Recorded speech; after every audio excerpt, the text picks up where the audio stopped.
welcome back to the Film Grinders podcast. I'm your host, Nicholas Hauka, and ladies and gentlemen, we got him. David Hollinshead and Jake Hall on the same podcast at the same time. First time in Film Grinders history. How's it going, guys? Doing well. I'm glad I look like a person. The goatee is gone, and draft is in, 2 weeks? Just over. I'm excited for that. Yeah, I got that hopium right now for my squad. So it's the best time of the year, as Mark Davis said, because he's undefeated. So exciting times. Yeah, the Raiders, Jake, such a good drafting organization. Yeah, especially the last couple of years. If you've looked closely, it's been really solid. Well, we're going to try to do better than the Raiders front office here. We're going to do a little mock draft here for you guys. How this is going to work, we're going to split the divisions. So Dave is going to pick both the AFC and the NFC East, and then the AFC North. Jake is going to pick the AFC and NFC West and the NFC North. And then I'm going to pick both the AFC South and the NFC South. So we're going to split them. Jake and Dave have 3 divisions. I have 2. So I'm on the clock first here. I'm the Tennessee Titans, and I'm picking number 1. Another rule here. We are not going to sewer our division rivals of the teams that we are fans of. We are going to be professional here, guys. So as we had in our chat before this, Dave, you are not taking Tyler Shugg at pick number 7 to the Jets. That's not going to happen here. Don't tell me what to do. I'm my own person. With the Jets draft strategy, you never know, you know? Well, they might screw themselves, but it's not going to be him. I'll tell you that. So I'm up first here. Tennessee Titans on the clock at 1. I think, obviously, here, they can go in a couple directions, but I think elephant in the room here, you got to have a quarterback to win games in the NFL, right? Tennessee does not have that right now. I don't think anyone's a believer in Will Levis. Obviously, he's not the answer going forward. And Dave, I know you're not that high on this guy as compared to most number 1 quarterbacks in most years, but I am. I think he's generational. I think he sees the field extremely well. I think he's a guy that has got considerably better every season he played in college football. I'm going to go Cam Ward, number 1 to the Tennessee Titans. No, I think that's the pick, even though I'm not the highest on him as previous number 1 draft picks. I think you need to address the QB in the room. You built up your offensive line, in quotes, to bring him in, and Callahan's on a clock, and you can't do that you can't run out the clock with no QB, so Ward's the pick, yeah. I don't think anyone is in this draft, like, even though I love Travis Hunter and Abdul Carter, I think, like you guys are saying, the positional value is so important. And if they don't have a quarterback, they're going to have a new front office, new coaching staff again in like a year, right? So I think this is something that's going to give them at least a little more time to figure it out. I mean, I think the days of Trent Dilfer winning Super Bowls are long over. I think the next closest guy was Blake Bortles, and we saw what happened there. Yeah. We sure did. Miles Jack wasn't down, Dave. Anyway, moving on to pick number 2.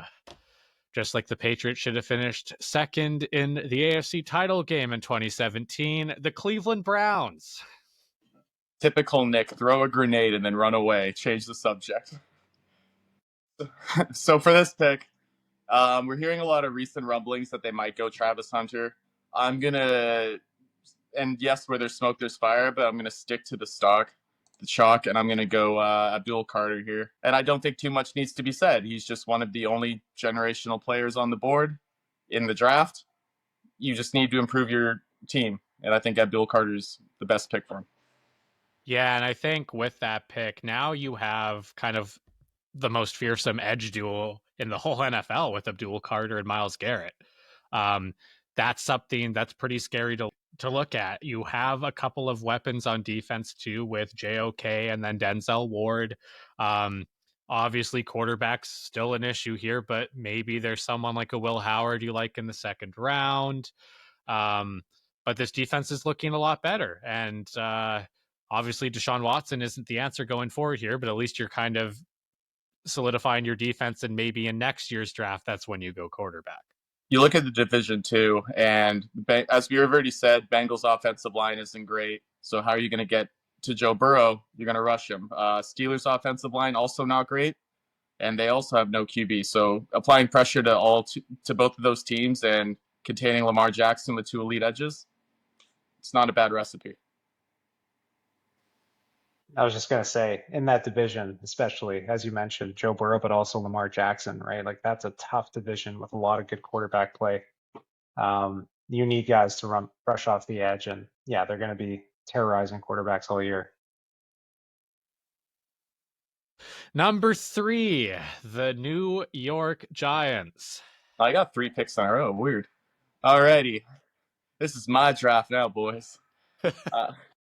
Number 3, I'm going Travis Hunter. I think they just really need to go best player available.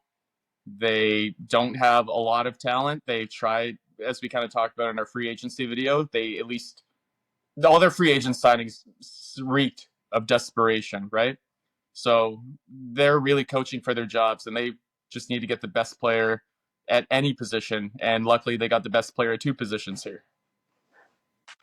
Yep, I mean, I don't really believe in Jameis Winston or Russell Wilson at this point of their careers, but maybe Travis Hunter can help a little bit with that. Maybe Dayball can work some magic and get those guys going to maybe get 9 wins if you play good defense. I don't know, probably not, but that's Their kind of the Hail schedule Mary is there. also real tough too. They have a brutal schedule, and they're in a division with Josh Allen. Like it's going to be tough with or without a quarterback. I think go Hunter and figure it out later in the draft maybe or next year. But I wouldn't make a potentially disastrous move and try and draft Shador at 3 if you're not really in love with him over someone like Travis Hunter.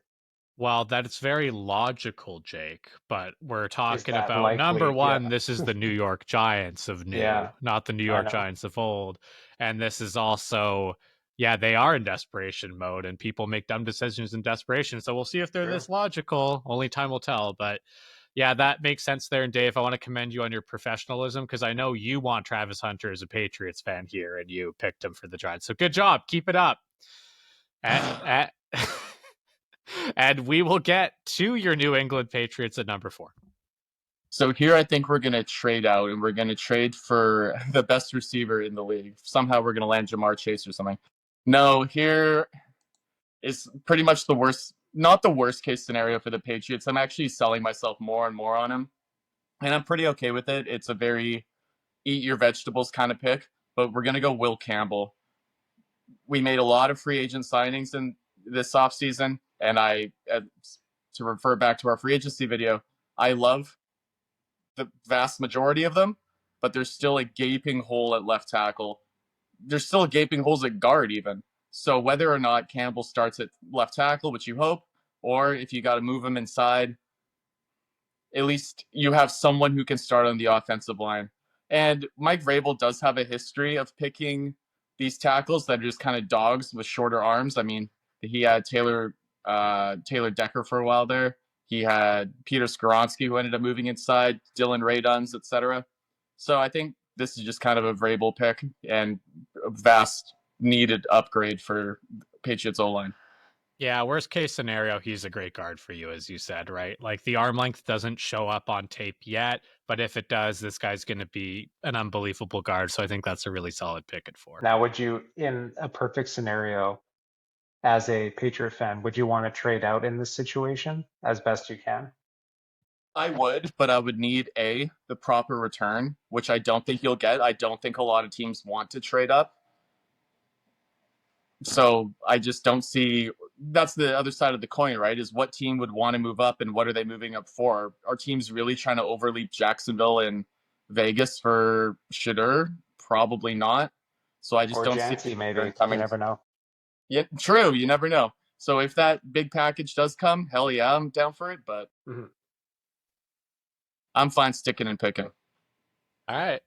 Okay. Now to me for my Jacksonville Jaguars. Now, this pick has been made 6 billion times. And you know what? I'm going to do it again because I'm a logical GM and I'm not going to get fired. I'm going to make the right choice here. Going to go Mason Graham from Michigan. I'm going to solidify the interior of this defensive line, which is going to make my 2 edge rushers and Trayvon Walker and Josh Allen better. This is a win-win pick. This guy is going to be an unbelievable defensive tackle in the NFL for years to come. Love his game. Reminds me of Justin Smith back in the day for the 49ers. This pick just makes so much sense, and I'm going to be boring. Nothing wrong with that. I'm assuming you don't have PTSD from like the Taven Bryan picks. Okay, well, that's a little bit different. Don't get me started on that. The guy wasn't very good in college. He was fine. He was a solid college player. He didn't pop on tape. And, Lamar Jackson was on the board there, and I've always been a huge Lamar guy, and Dave can attest to that because I was well on that train before a lot of people. And I really wanted Lamar so bad, and they picked freaking Taven Bryan. Like, come on. How long did Taven Bryan play for, even? Like, I remember him being drafted. I remember He's him still in being the a league. really good athlete. Is he still in the league? Where? Yeah, he's a rotational D-line or defensive tackle. Like, he's okay. Okay. He's okay. Let's take a look at the Taven Bryan draft, who was still on the boards for the Jaguars, fresh off of an AFC championship game. Taven Bryan at 29. Lamar Jackson still on the board, right? Not a bad player. Nick Chubb still on the board. Shaq Leonard, who was very good for Indianapolis for years. Braden Smith, Cortland Sutton, Harold Landry, Mike Gesicki. Yeah, just a couple of names there. Dallas Goedert. Oh, man. Those guys, those weren't helpful players at all in the NFL. No way. Thank you, Dave Caldwell. Thank you. Anyway, moving on to number 6. The formerly known as the Oakland Raiders. I almost just said that. The Las Vegas Raiders. Also known for great drafting. Yeah. I mean, hey, last year it was a definite step in the right direction. Yeah, they're in a pretty interesting spot here if the draft does play out this way. Everyone has Ashton Jeanty mocked to them, so that's not much of a off the board move for me. I do think it's almost a little too much smoke to this one. Like they're really trying to sell that they're going after Jeanty, but their GM was the only GM at the pro day for Boise State. So I don't know what that tells you. I think it's one of 3 guys. I think it's either Jeanty, I think it's either Membu if he's still here, or Will Johnson. All guys like Membu, especially the way that John Spytek drafts with the Buccaneers, they draft offensive line and defensive line heavy, and they even talked about the Eagles and how they drafted in the offseason. I still think it will be Jeanty, but I just want to preface that I think there are other options, but it does seem chalky. But I'm going to go with Jeanty. I want to see what he does with Chip Kelly. I want to see how he can elevate a Geno Smith offense. And again, an offense that has a playmaker, and you could argue maybe 2 with Jacoby Myers. I think getting that blue chip piece for a guy who, again, I think he's of that caliber of like a Saquon Barkley, a Jahmyr Gibbs, a Bijan Robinson. Like I think he's of the elite running backs, and I know there's so many in this draft, but I think any chance you can get maybe the best player in the draft, arguably top 5 players in the draft, I think you have to do it. People always talk about like to take a running back in the top 10, your roster needs to be in a position where you can compete with this guy from day one and you're not wasting the first 3 years of his career. And I do think the Raiders are in that position. Their offensive line is pretty solid, right? With Geno Smith and Pete Carroll in the fold now, this is win now time. So this is the player that I think does that best for them, giving him that explosive weapon in Jeanty, right? So yeah, no, I think this is a good pick. I think this is actually a great fit for him. So logical so far. No one's made an insane pick. On to number 7, the New York Jets. And Dave, you're going to pretend you are not the Jets front office right now, and you are just you, and you are being paid by them, and your life is dependent on making the right choice here. This hurts me. Um, yeah, I'm gonna keep with kind of our chalk. I'm gonna go with Armand Membu. You have a solid left tackle in Olu Fashanu on the other side.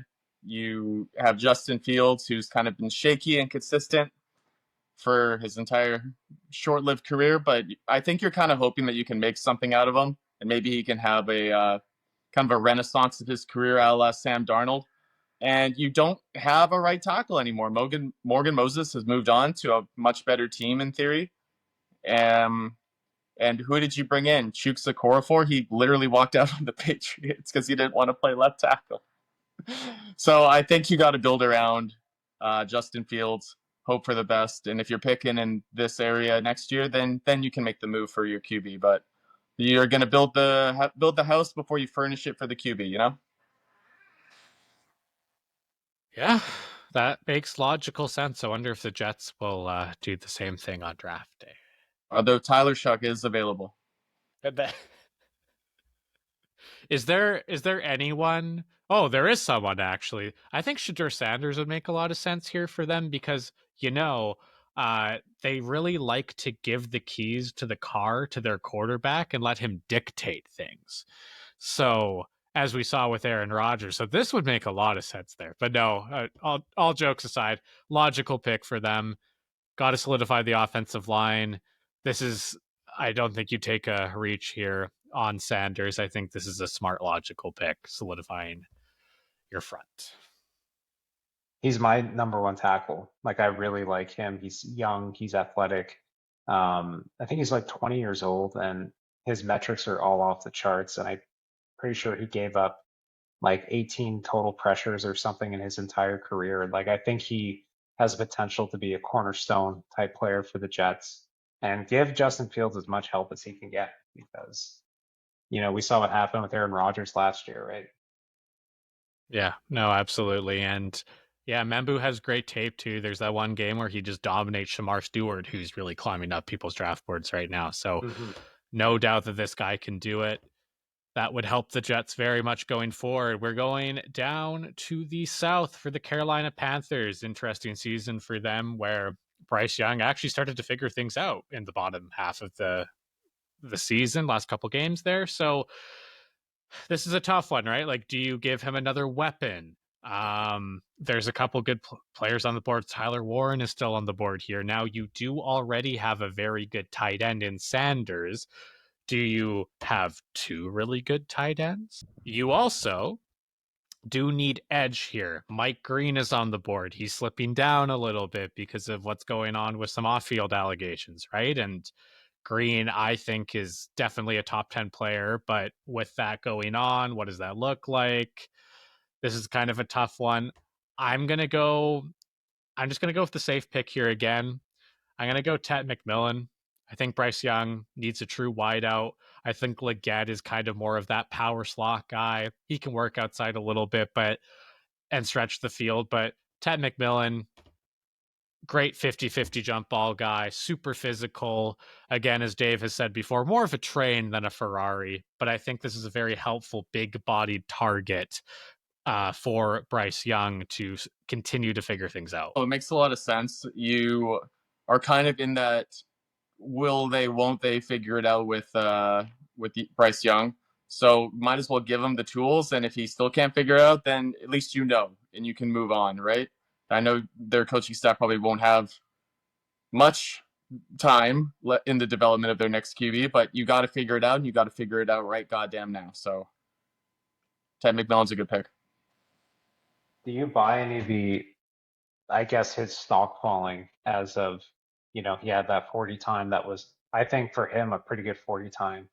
But I mean, for a guy of his size, I guess. But just hearing all these, like the reports that maybe he doesn't love football as much as he should, and that video from a couple of years ago, like I wonder if he might be in store for a bit of a fall, which I don't agree with. He's like I love the guy personally, but I think he might slip farther than we anticipate.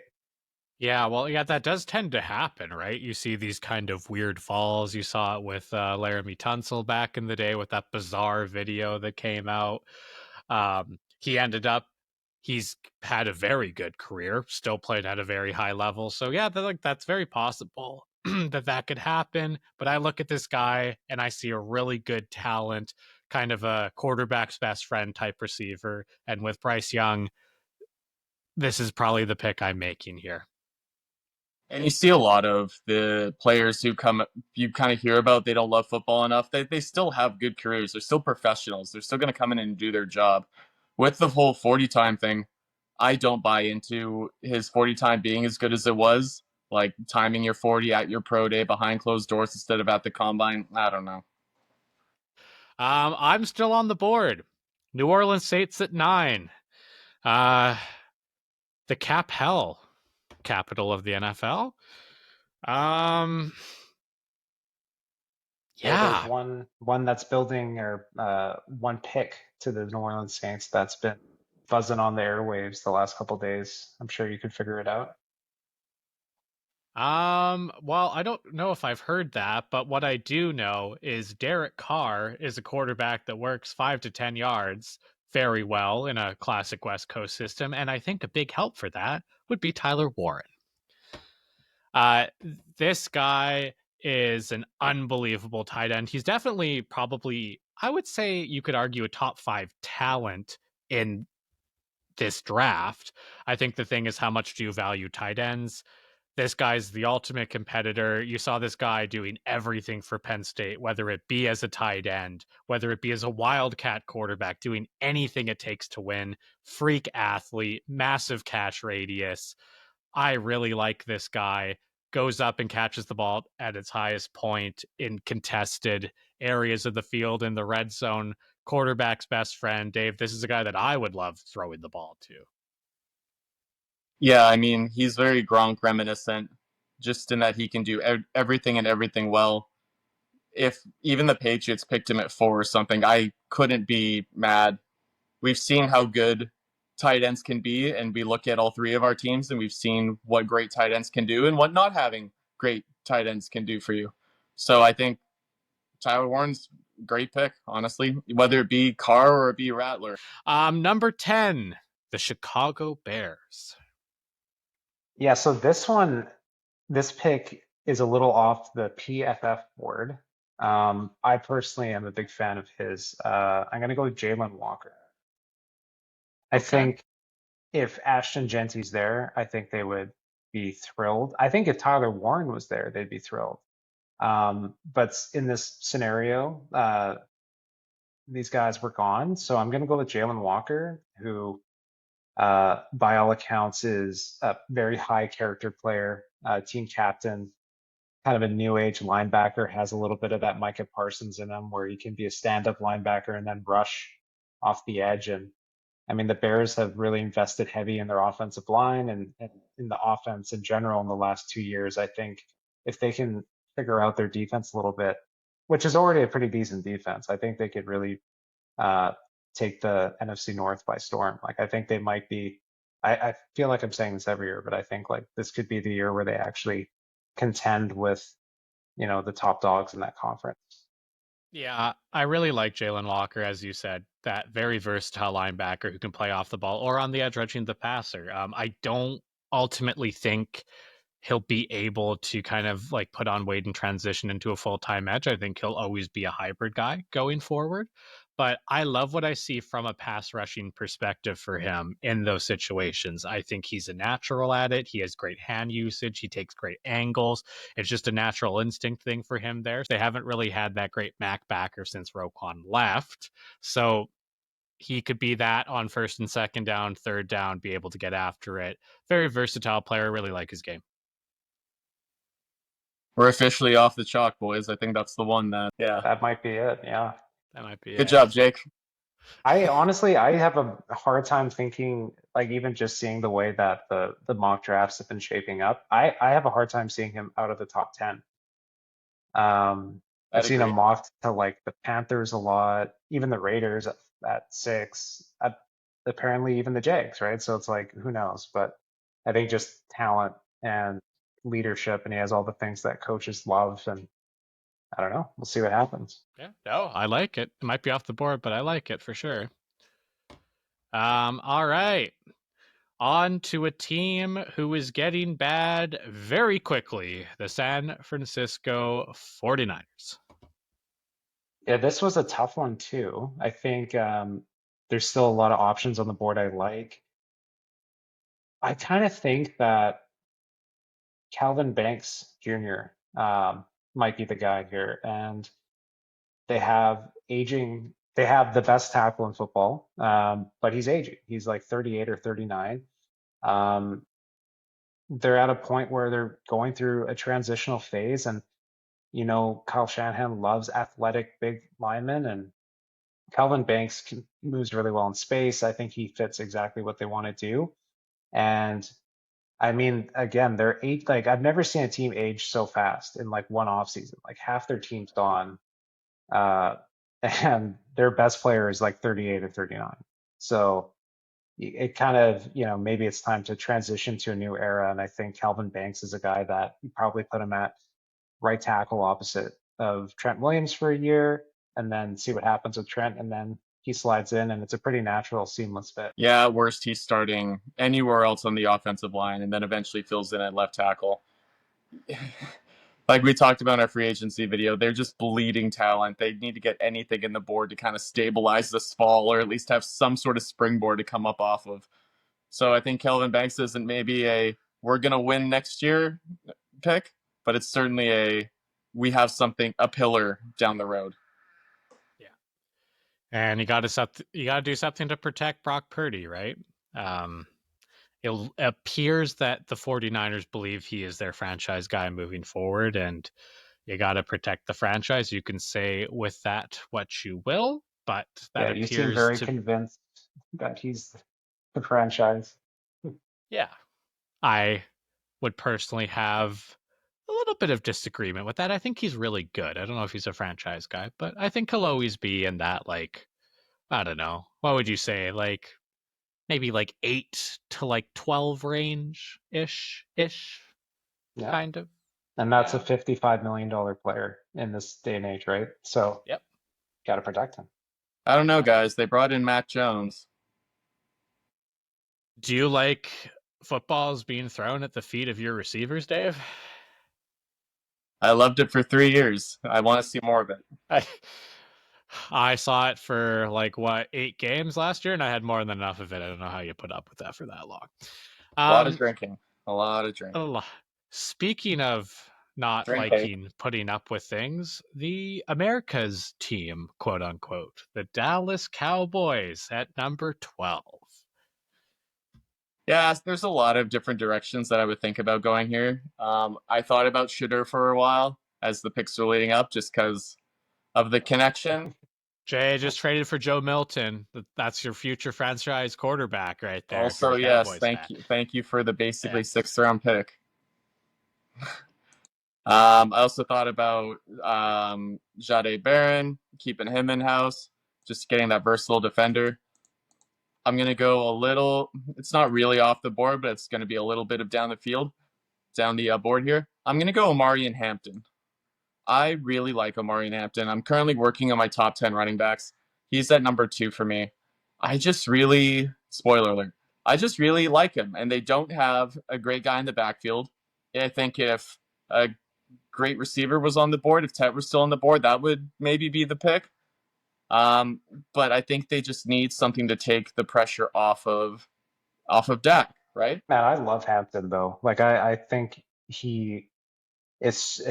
for a big player who's so physical, he moves with so much fluidity. Like he really kind of reminds me a bit of like Arian Foster, like kind of big, I haven't heard that comp yet. That's a good one actually. I like that. But like big and can move and has receiving chops. Like I think like people are, the whole position value thing, which is fair, but I think we're moving away from that after seeing like the impact of like a Saquon Barkley or Bijan or Gibbs. Like, I don't think it's as like gross to take a running back at 12 anymore.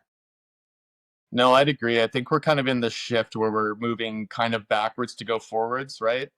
Like all of a sudden the league is a passing league and everyone needs the QB, left tackle, wide receiver. And now I feel like we're kind of moving back where running backs and athletic linebackers are starting to become a premium position again, which is very interesting. And the fact that you brought up his receiving chops, he was at Jake May's pro day and he was running routes catching for him, and he did not look out of place at all. So you're really getting a versatile threat with Hampton. Yeah, it's Cowboys definitely need some weapons to help Dak out. So good pick there with Amari on. We are going to Miami, pick number 13. With Miami, I'm going to hit the defense. By the way, as we record this today, Teron Armstead has officially retired from the NFL. So now you have a hole at both tackle spots right now.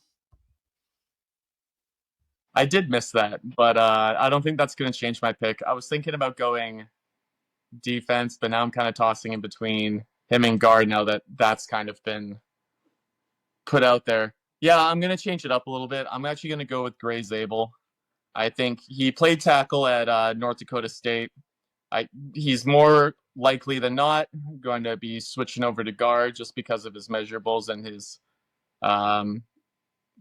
inhibiting skills. But I think now with Armstead retiring, right, you need just anything to protect your made of glass QB, and you don't want to see Zach Wilson on the field at all this year if that can be prevented. I don't think any of the tackles are worth drafting at this point, so I think you need to go best offensive line available. Dave, I thought you were kind of high on Zach Wilson. I thought you said that was a sneaky good backup pick. I have since matured in my scouting from that From take. 3 weeks ago? Things have changed, all right? Thanks. Nick, I know we haven't seen each other in person in a long time, but I thought you would still be able to pick up on my dry sarcasm, but apparently not. Okay. Well, yeah. There's a guy that can play every position on the O-line. I like him. He looked great at the Senior Bowl. I like it. What do you think, Jake? I mean, I think he's the most translatable guard for sure, or like tackle guard prospect. I was hoping he'd be there later for another pick because there's another team that I think later that would have just loved to happen. I mean, yeah, the Dolphins are in a weird kind of state as well. They're, are they going to trade Tyreek Hill? Like, what's that situation like? And it's never a bad thing to take a freak athlete offensive lineman who's like a 99 percentile athlete, right? So I'm a big fan of Gray Zabel, and I don't care that he played at North Dakota State or whatever. Like, it just doesn't matter to me. I think he's got the ability to be a stud at the next level. Yeah, and I think at the Senior Bowl, him kind of dominating everyone and showing that he was most oftenly not out of place being from that school, right? So I think he will be a very successful pro, and that is a very good pick for an offensive line that needs a lot of help right now. On to the Indianapolis Colts. I love that when we get to our rivals, we just let out this big. I don't want to do this. Ooh, this is a tough one, hey? Should or Sanders? I don't think so. Indianapolis Colts at 14. With the Colts, I think this is Anthony Richardson's last chance. I think he can develop into a good NFL quarterback, and I think you do whatever you can to help him out in this kind of deciding year for him. Obviously, he missed his whole rookie season. This is a team that had a very good offseason, I think. Tre'Davious Ward was a good signing. You got to give Richardson the tools to succeed, and the Colts really need a tight end right now, and I really like Colston Loveland. Again, not a great inline blocker, not really his game. This is your power slot, vertical tight end threat that can really stretch the field for Richardson and be a weapon underneath after the catch. He's passable as a blocker. It's not great, but it's passable. This guy's a matchup nightmare, right? He is the typical, you've heard it a million times. He is too fast for a linebacker. He is too big and strong for a nickel corner or safety, right? So this now gives Anthony Richardson a very versatile weapon at his disposal to use while he kind of has his last hurrah this year in Indianapolis, very likely. Yep, I'd agree with all the points you just said. The fact that He is I think he'd be so much more dynamic than the weapons he has. Inevitably gets out of the pocket and is looking for some sort of option. He's got that to go to, right? And then if you end up with Daniel Jones as your starter, then he can just be used as a more prototypical tight end too. So it works for both QB. I was going to say, this is for Daniel Jones, you mean, not Anthony Richardson, right? For both. For both. I don't know. I think Loveland, for me, like, I think his ceiling might be higher than Tyler Warren. I think, like, day one, I think Tyler Warren is better and, like, probably more versatile, but Loveland moves beautifully for a guy of his size. Like, he really looks like if Mike Gesicki was on steroids, right? Like, just big and fast and athletic, and can do just hopefully has a higher ceiling than Gesicki. But yeah, I'm a real big fan of that pick, and that's a pretty natural spot for him at 14. Jake is in love land with Loveland. There you go. There you go. All right, moving on to pick number 15. Peace up, A-Town down. We're going Atlanta Falcons. As my boy Usher would say. Love me some Usher. Yeah, Falcons. Michael Penix looked pretty good to end the year. Do you give him a weapon here? He already has Drake London, Darnell Mooney looking pretty solid. I actually think the receiving core is better than people think it is. Also have Kyle Pitts. I think you need to go edge here because this pass rush was abysmal last year. I think I don't want to say every pressure because that's unrealistic. I think 90% of pressures that this team got were orchestrated by good schematics with stunts and blitzes and pressures and things of that nature. I think Raheem Morris needs a good edge rusher to solidify this defensive unit that's good against the run on the inside that just can't get after the passer right now. You have AJ Terrell there. Like, you have some good pieces. You need an edge. To me, this is tough, right? Like, Mike Green's sliding right now because of off the field stuff. This would be a great fit for him. Does he get to this spot? I don't know. Donovan Ezaraku is going to be ready for you day one. His ceiling is not nearly as high as Mike Green, but he has nothing else surrounding him. I'm going to take my first flyer here, and I'm going to go Mike Green. I think if there was nothing surrounding this guy with off the field stuff right now, this guy's definitely a top 10 pick. He has ridiculous hip fluidity. He is such a natural rusher rather. And the way this guy uses his hands, his spin move, his ghost rush, everything he does just screams perennial Pro Bowler to me. He reminds me of Dwight Freeney. I think he could be wrecking NFL backfields for a really long time. Do you want to take a guess, by the way, when the last 10 sack season happened by a Falcon player, and guess which player that was? Oh, was it Jonathan Abraham in like 2012? That was going to be my pick too. It's Vic Beasley had a 10.5 sack year right in 2016. So it's been like 10 years since they've had someone with 10 sacks. That's crazy. So I'm all aboard getting them some help, for God's sake. Yeah, that Vic Beasley, man, what a blast from the past there. Had 2 good years and then flamed out very quickly. All right. Falcons get some edge help. You got a young quarterback in there in Michael Penix. Things are looking good for the Dirty Birds. We move on to another team with a bird as their mascot, the Arizona Cardinals at 16. I think the Cardinals,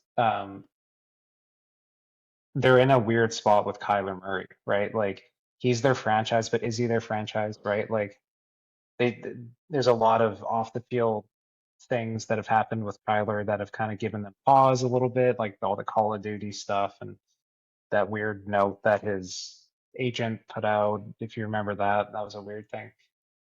I still think they are of the mind where they're like, we got to just supercharge our offense. And I think they're going to go with a receiver, even though, yes, last year they went with a receiver in Marv Harrison Jr. I think they're going to go Matthew Golden if he's there. Obviously had a crazy combine, really talented player. Was sort of thought of as like the second best receiver for Texas, and then he just completely overtook Isaiah Bond. I mean, for the Falcons, like maybe your best defense is just having a super powered offense. Marv, they just made Trey McBride the highest paid tight end in NFL history. Like, give Kyler as many weapons as you can, and I mean, you'll find out pretty quick if he's not your guy after a season like this with as many weapons as they have. So I'm going to go with Matthew Golden. That looks like a very explosive offense on paper. That kind of looks like a quarterback stream. You have a little bit of everything. Marvin Harrison Jr. can kind of do it all. Great route runner. Then you have Matthew Golden with the speed and route running ability too, and Trey McBride in the middle of the field. That seems pretty great to me.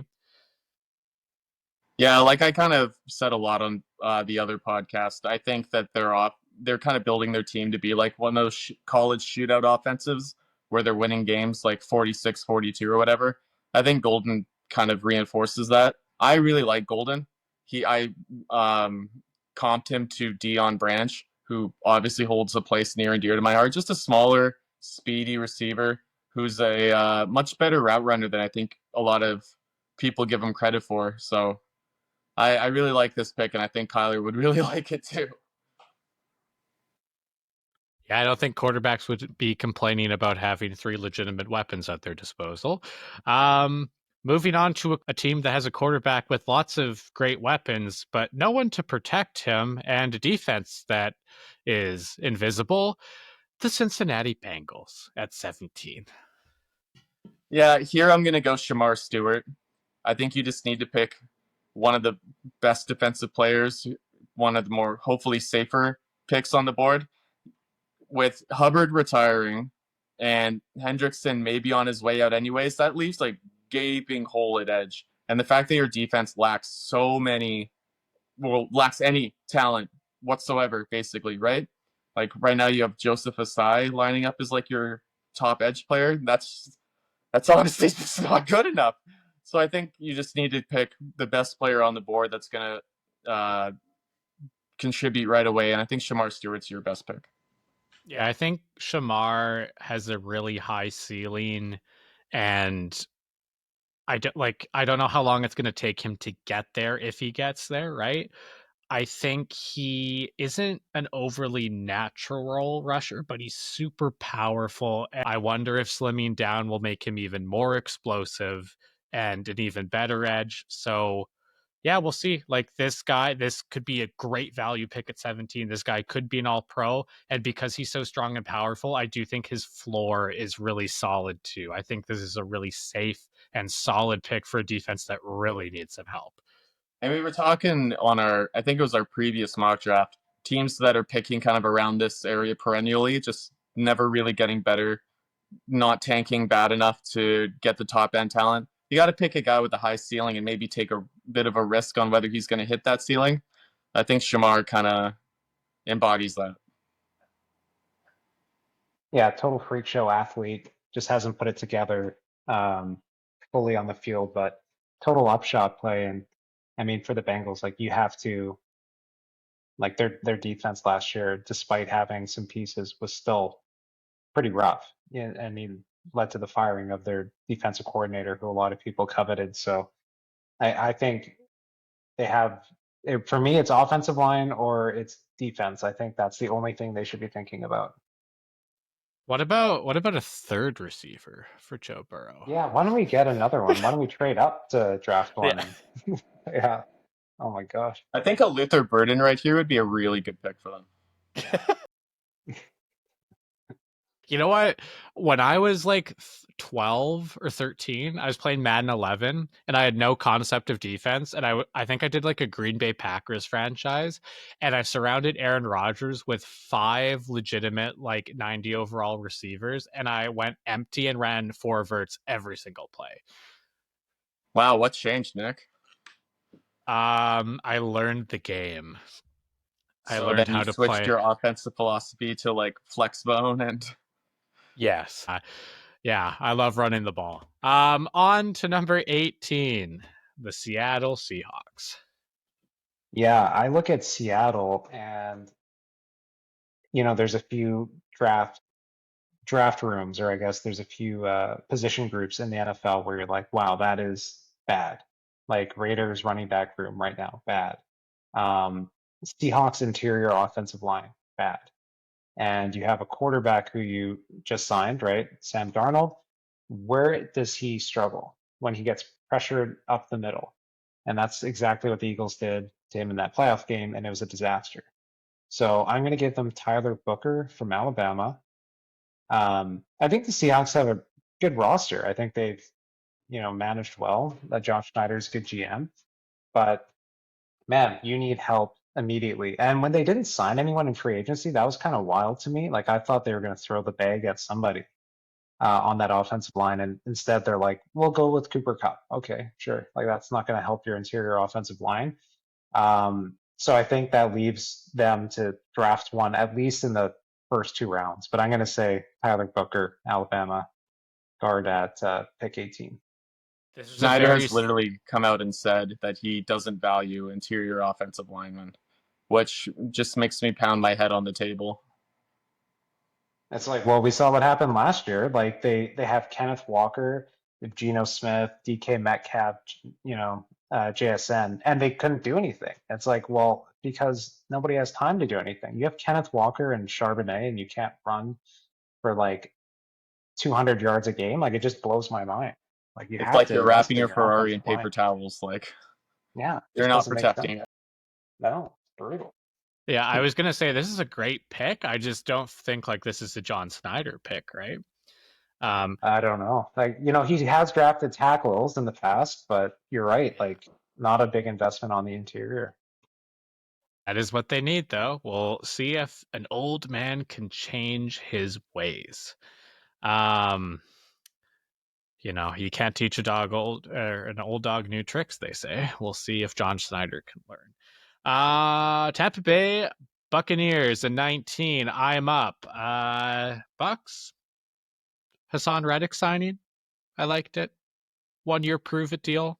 Getting a little bit older, but I think he's still got some juice in him. I know he had a tough year with the holdout and everything, but I think in this situation, I think he has got a year left in him. So I'm not going to go edge here because there's a really good linebacker on the board and they desperately need someone beside Levante David. I'm going to take Jahad Campbell out of Alabama. I really like this guy's game. He is excellent in pass coverage. He has great awareness. He's able to recognize routes, read quarterbacks.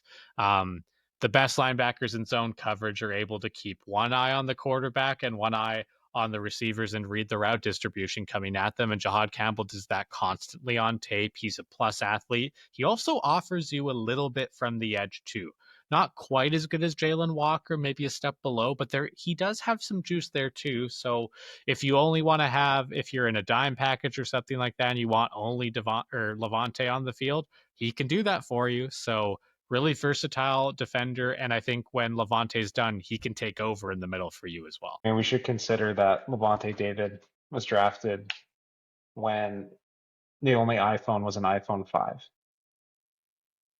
2012, right? Like True. he's been around. He's great. He's excellent. But like, this is definitely a smart future play. Like you're getting your linchpin for the next hopefully decade. And he's an 100%. awesome player, sideline to sideline. Yeah, he's a stud. Yeah. I just don't want to see Levante David stop playing because I very much enjoy watching him. Yeah, I mean, father time is unmatched, though, unfortunately. Love you, Levante. On to number 20, to a team that Jake does not love, the Denver Broncos. I honestly probably would have gone Hampton if he was here because I think their running back room is kind of a mixed bag at best. Um, this is a bit tough. I think I'm going to go with Emeka Ibuka because I think they need more help at receiver. I know they have Cortland Sutton. I know Luther Burden is available as well, but again, just listening to and watching some things, you just see Luther Burden, his stock has taken a bit of a hit, even though I like him as a player. I'm going to go with Ibuka here instead. I think, Dave, did you have this mocked last time we did a mock draft? Yeah, sure did. Yeah, well, I think as you said before, and I agreed with it, Ibuka is kind of a receiver that a quarterback like Bo Nix loves, right? Able to work in the slot, great route runner, makes a quarterback's life easy, exactly what a second-year quarterback wants.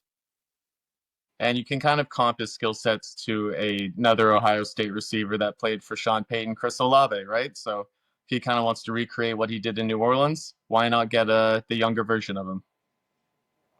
Yeah, don't disagree. I like the pick.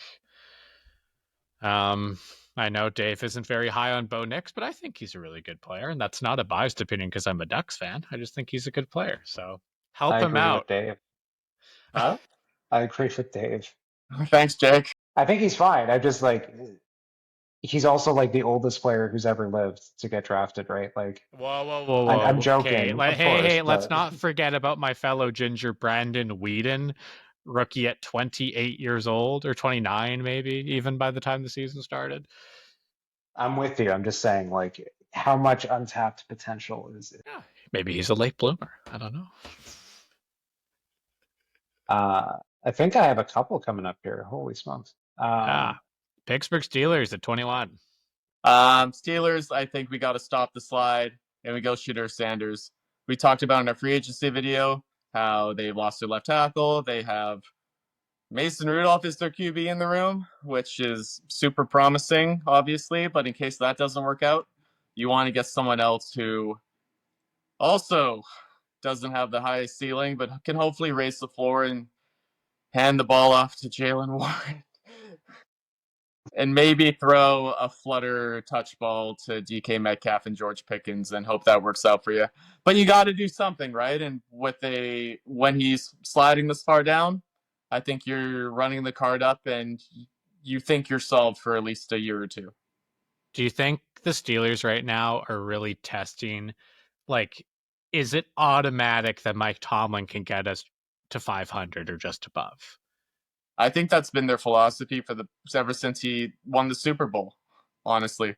They're like, okay, we can be kind of cost effective. We don't need to bring in the top guys. We don't need to sign all-star QBs. We can just plop our way to 9-7, keep our season ticket holder line steady.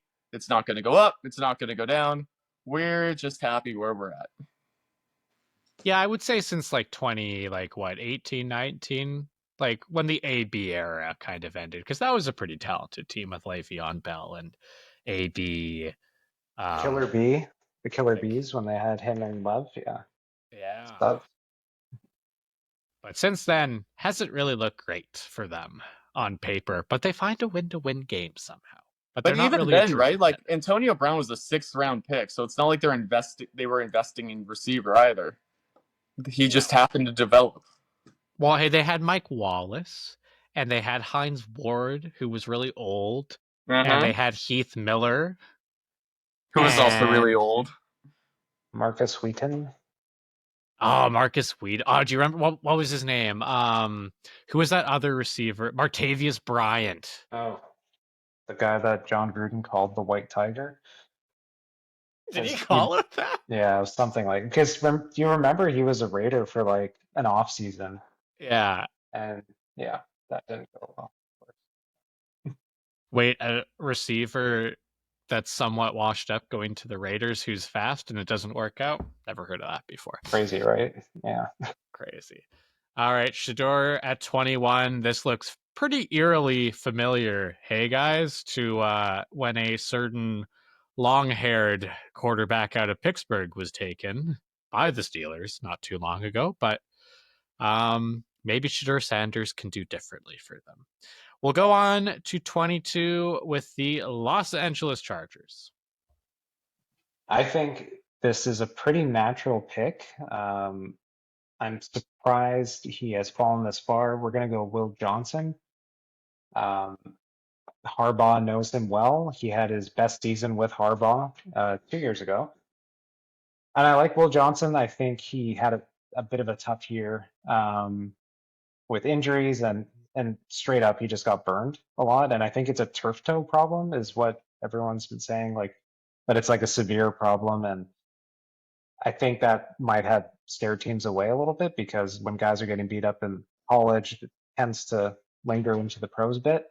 But yeah, I mean, they're in a division with the Kansas City Chiefs. They got a hopefully ascending Raider team. You have the Broncos. Like you need people um, to shut things down, and I think Will Johnson is that guy. And yeah, they're a team that I think desperately needs some secondary help. I'd agree. I love Will Johnson. I had him as my number 2 corner in my top 5. Love his game. Great processor from off coverage. Good enough in press, more of a soft press guy, but very good feet. Can jam you at the line a little bit. He's not going to overpower you by any means, but really solid corner. And if this wasn't a class where you have a generational guy like Travis Hunter, this guy's probably the number 1 corner in your class, barring the injury concerns that he has. Really like his game. I think he's a future All-Pro. Reminds me a ton of Darius Slay. I really like this guy's game, and if you can get him at 22, that's incredible value. Yeah, the team lacks secondary talent too, right? Like Asante Samuel Jr.'s left, and I'm pretty sure still squatting in free agency. You brought in Dante Jackson to kind of band-aid it. That's not your long-term solution either. And the fact that he went to Michigan and knows Harbaugh knows how to get the special sauce out of him. So I like that pick, and we stopped the slide. He can breathe. All right, number 23, the Green Bay Packers. Yeah, another one that I think you could go corner with Jahdae Barron because we don't know what's happening with Jair Alexander. It sounds like he's going to be traded. Um, I could see them taking another run at an edge player. It didn't really pan out or hasn't panned out yet from their last edge pick. I think I'm going to go with Jahdae Barron. I think they're going to ultimately trade Jair on draft day and pick up a whatever midday pick, and Barron fills a need right away. And I mean, they signed Nate Hobbs to be their nickel corner. Like they have a little bit of juice on the outside now with their defensive back crew. So I think they have a potential to be a pretty exciting defense if their couple of their last picks actually pan out. Yeah, I really like Jahdae Barron's game. I see him more as that nickel defender. I think he was good as a corner. I think he's great as a nickel and as a safety.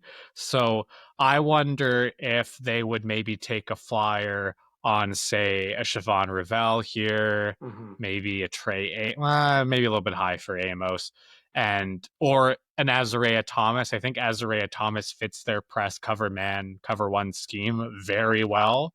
I don't know how much he offers you from off coverage, but they do like playing press man. So I think Azariah Thomas would maybe be a better fit here. But if we're going pure value wise, yeah, Barron's the better player. So yeah, it makes sense to me. I don't know like how high his ceiling is as a corner, but this guy can just play anywhere in the secondary. And at 23, if you're Green Bay, yeah, like that's again really good value. I definitely see him going higher than this for sure. I don't think he'll be here, but yeah, we've seen crazier things on draft day, right? All right. Dave doesn't like talking DBs because he's a quarterback, but that's fine. Here I we love go. his name. I don't know.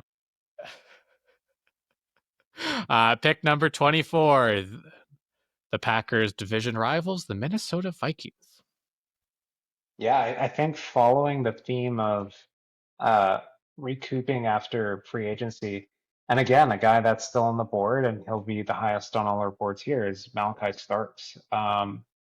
You lose Bynum. Harrison Smith is 30, I think he's like 36. Like he's sneaky up there in age, even though he can still play really well. I don't know how sneaky it is. No, not anymore. Maybe not. Maybe it's starting to become obvious, but like I just Very think high key aged up there. why not get a guy like Malachi Starks, who I think all the intangibles are there, and I know he didn't like test insanely well or anything, but just kind of what a coach loves. Like he's just a football player. He's a smart guy, impact player, all levels of the field. Yeah, I'm gonna go with Malachi Starks. Yep, that's a good spot for him. I don't think his ceiling is very high, but his floor is not low at all, right? Like this guy at worst is going to be a very good NFL player for like 5 to 10 years barring injury, right? He can do pretty much everything in the secondary other than playing outside because he doesn't have the quick twitch for that, but very instinctual, smart. You heard reports from Georgia that like this guy's beloved in the locker room. Kirby Smart loves him, which is saying a lot, right? Played in a very complicated defensive scheme. This is what you want at the safety position. He might not be an elite athlete. He's a good to very good one, and his ceiling might not be that high, but he's every DC would love to have this guy in their defense. Yeah, and when you're picking this late, like you're not always, you kind of have two roads you can go down. You can either go for the high ceiling prospect or you can go for the high floor prospect. And when you're a team that's kind of in your championship window, going for the high floor prospect isn't a bad idea. Like, why risk it? Why not just get a guy who's going to contribute for you right away? 100%. Brian Flores will love him. He'll be able to do everything he wants him to. Before we move on to Houston, or yeah. as we move on to Houston, does anyone forget that their logo is a bull's head, and then you see it and you're like, oh wow, that's a bull With the star of Texas. Yeah. Right? Not crazy. Like I know it, but like I never, yeah, I don't know. And then you see it and it's like, wow, this is such a good logo. Because initially you think this is such a dumb logo, and then you're like, oh wait, this is brilliant. Moving on to the Houston Texans. Thank you, Dave, for that lovely point. Number 25, the team with the, as Dave said, really cool logo, the Houston Texans. Oh, I just want the red team to win. Interesting offseason for the Texans. Some questionable moves. CJ Stroud definitely needs another receiver to complement Nico Collins. Offensive line isn't looking lovely here for them. I'm kind of torn between Luther Burden here or Josh Simmons. I liked Simmons' tape. I know he was hurt this season, but I do like his tape. I do think Luther Burden gives you another weapon with the departure of Stephon Diggs. Who you hate? I don't hate him. You hate him. Hate is a very strong word. I'll pull up the tape. Hey, I never said I hated him. No, fine. I'm going to go... You win through the trenches. I'm going to go Josh Simmons here. They need more protection for CJ Stroud. That was a massive issue for them last year. Simmons is a guy that can play outside. I think you would be able to move him inside as well if need be. I like him here at 25 for Houston. Yeah, with his injury concern too, this doesn't rush him back, right? Like you have Cam Robinson and Trent Brown as your two bookend tackles. So Josh Simmons can take his time, get healthy, get acclimated to the system, and then maybe takes the redshirt year, and then he starts for you next year. And I think you have the time, you have the job security. You don't need to push it. You just let him kind of progress, develop naturally, and in year 2 he can be your starting left tackle. Yeah, because I don't think Cam Robinson has very long left. He's a guy that did struggle in pass protection for Jacksonville quite a bit, and I know it was a little bit better for the Vikings when he got there. But yeah, like I don't think he's got very much left on the clock. He's kind of getting up there. And how old is Trent Brown? He's in his like mid-30s now, is he not? Yeah. So good replacement pick for them, I think. Yeah, and I don't know if you saw actually Josh Simmons, his pro day. He looked like he has never been injured in his life. Like he was moving so quick and agile. Like it impressed me a lot. I'm a big fan of his, so solid pick because they need help more than any offensive line in the NFL probably.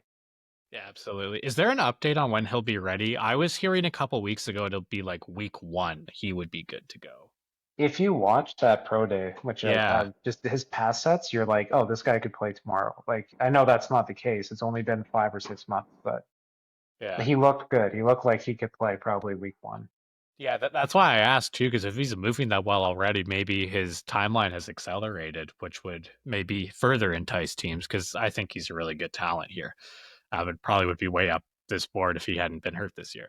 But anyway, good pick for Houston, which I hate as a Jags fan. But hey, what you gonna do? I'm doing this the right way with integrity, as I asked you to do.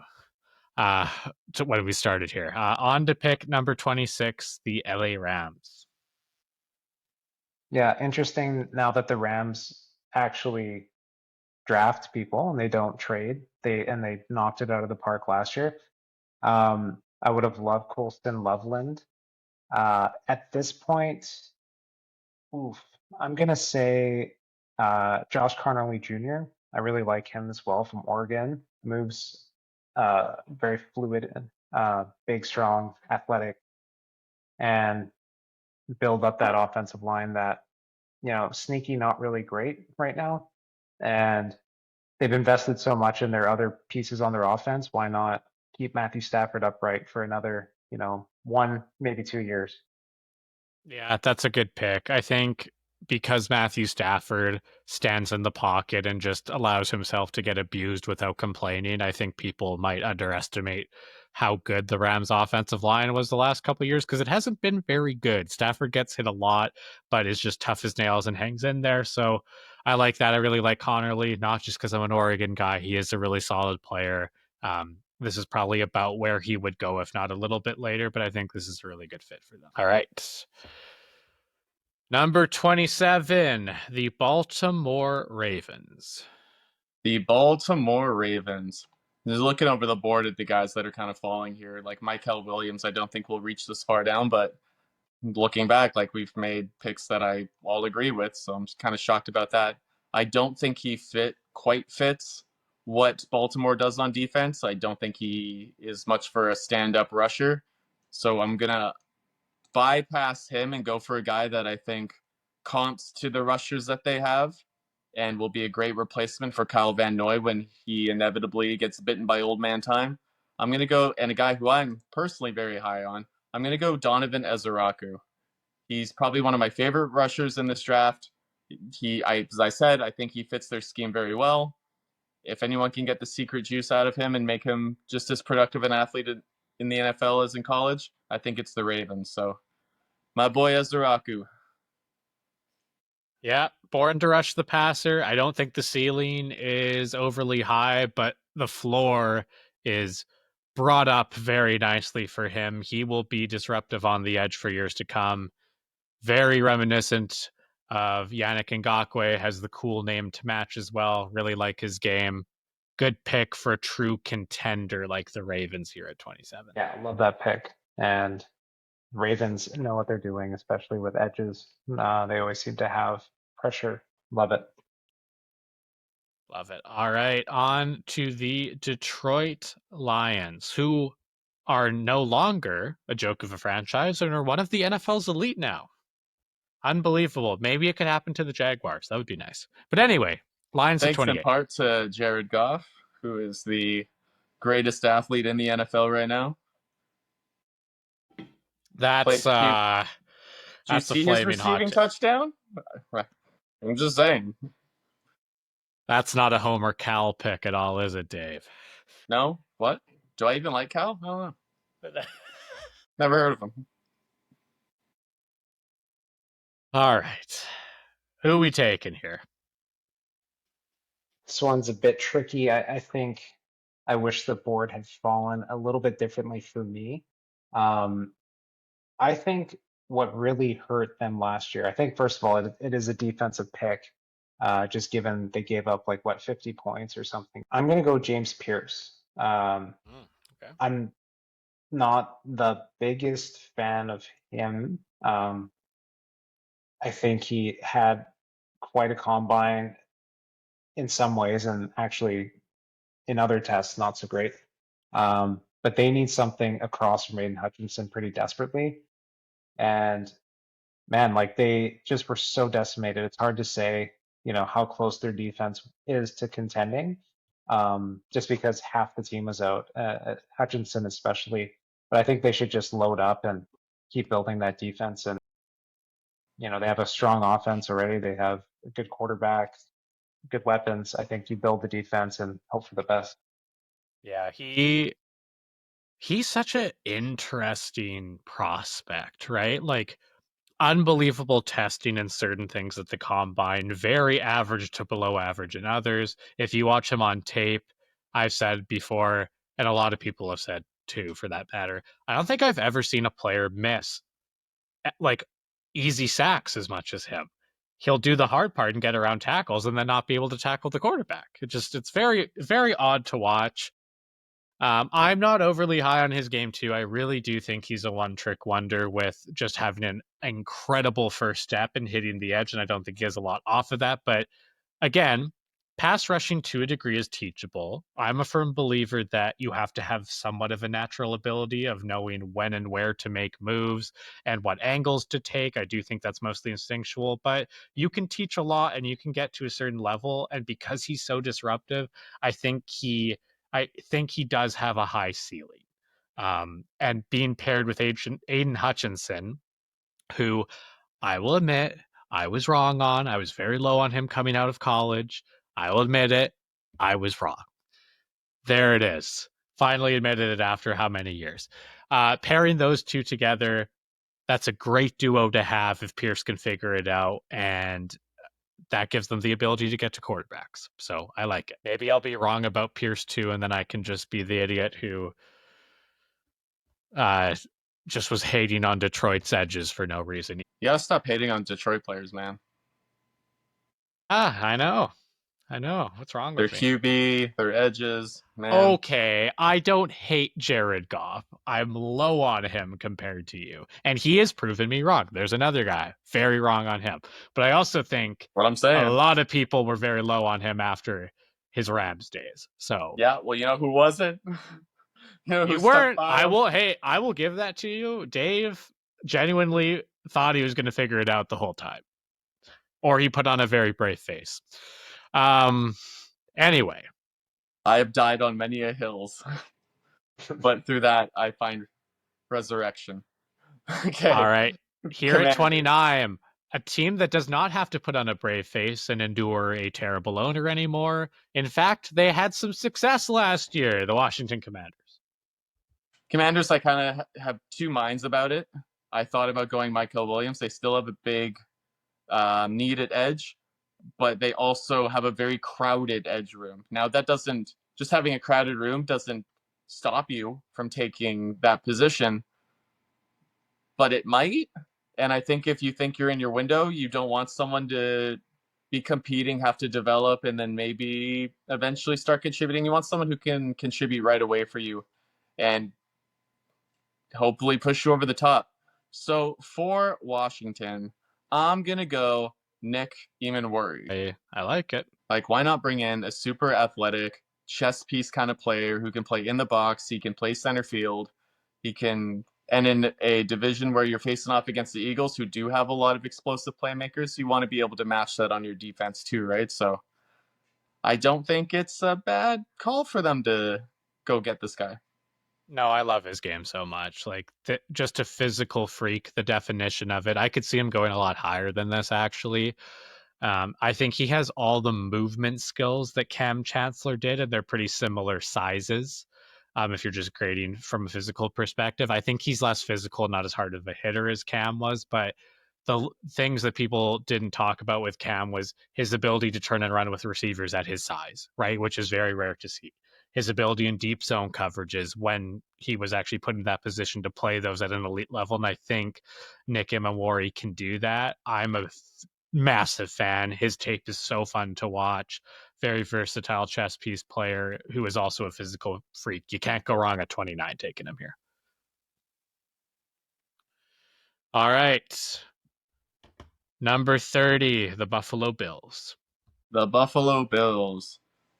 Again, I have kind of three minds for this.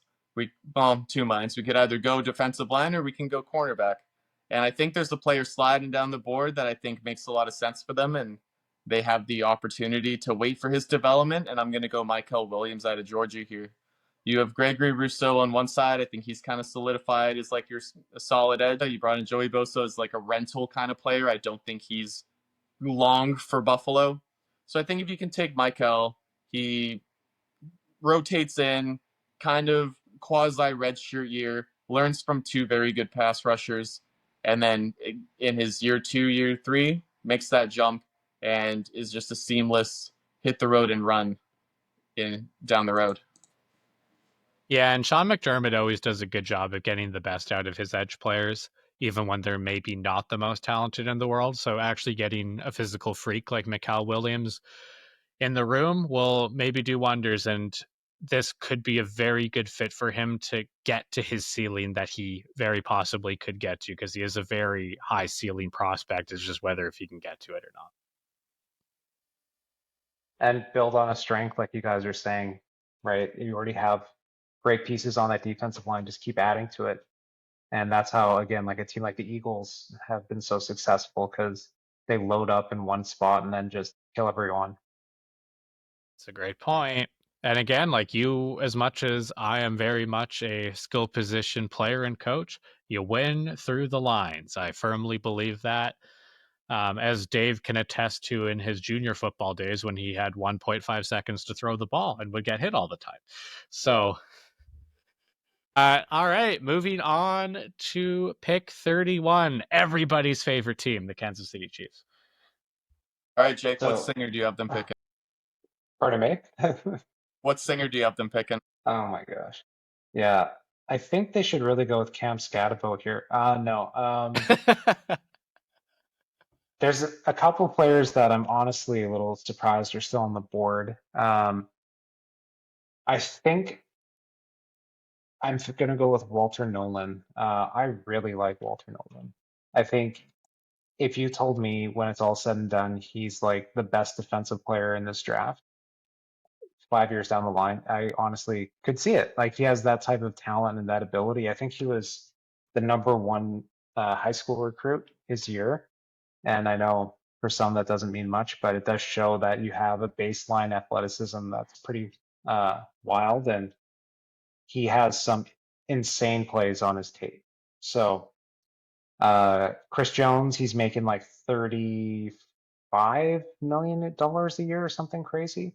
Like, that seems like a temporary situation, and I think this is the replacement and supplements their defense even more. Yeah, it starts to look pretty scary in the interior of the defensive line now for this team.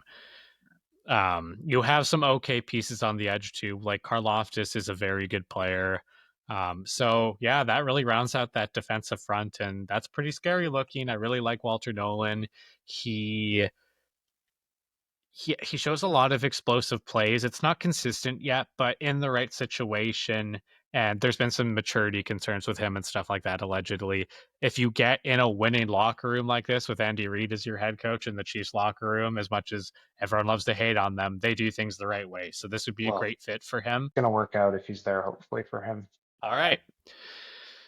The last pick in the first round, the Super Bowl champion Philadelphia Eagles. There seems to be a player on the board that probably shouldn't be on the board right now. I'd agree. I just don't know where he fits in with them. But yeah, I guess let's do it. Let's just go Derek Harmon. When you're a Super Bowl contender, you can pick. Ventus. You're going Harmon. Who were you thinking? Were you thinking Luther Burden? I was thinking Burden. Nah. I think that would be.